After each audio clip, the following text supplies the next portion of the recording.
سلاد کھاؤ. یہ جوڑوں کے درد، یہ خشکی، بواسیر، قبض، معدے کی تیزابیت، جو ساری زندگی وہ کہتے تھے ہم تو دوائی کھاتے ہیں تو روٹی ہضم ہوتی ہے، دوائی نہ کھائیں تو روٹی ہضم ہے.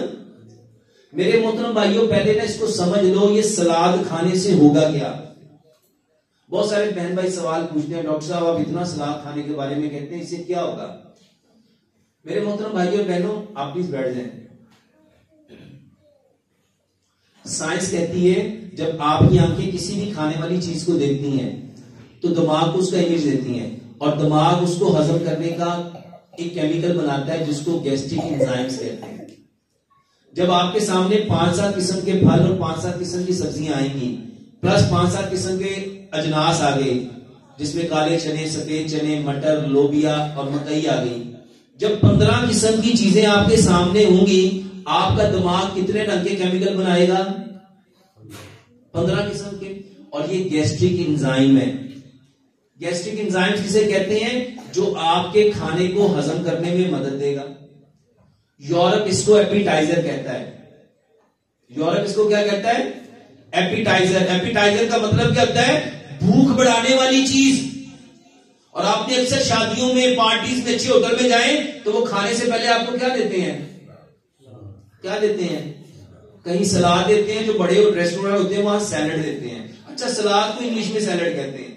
ہمارے ہاں سمجھا جاتا ہے سلاد سبزیوں کا ہوتا ہے اور سیلڈ پھلوں کا ہوتا ہے، جس میں مربے بھی ہوتے ہیں، جس میں بادام بھی ہوتے ہیں، کاجو بھی ہوتے ہیں، کشمش بھی ہوتی ہے. میرے محترم بھائیوں اور بہنوں، یہ اس لیے تھا کہ آپ کی آنکھیں دیکھیں، دماغ کو پیغام بھیجیں، دماغ کیا پیدا کرے؟ اتنے قسم کی سیکریشن.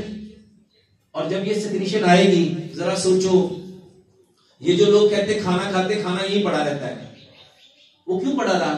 کیونکہ اس کو ہضم کرنے والی سیکریشن آئی.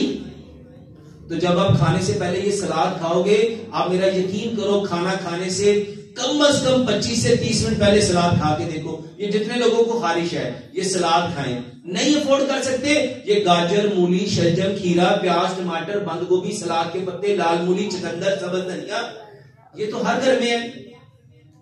یہ آپ کی دوائی سے مہنگا تو نہیں ہے. اس کو مکس کرو. اگر افورڈ کر سکتے ہو اس میں امرود ڈال لو، اس میں کیلا ڈال لو، اس میں سیب ڈال لو، اس میں انگور ڈال لو، اس میں انار ڈال لو. نہیں ڈال سکتے، اس میں سفید چنے، کالے چنے، مٹر، لوبیا، مکئی، اس کا ایک چمچ ابال کے اس میں ڈال لو.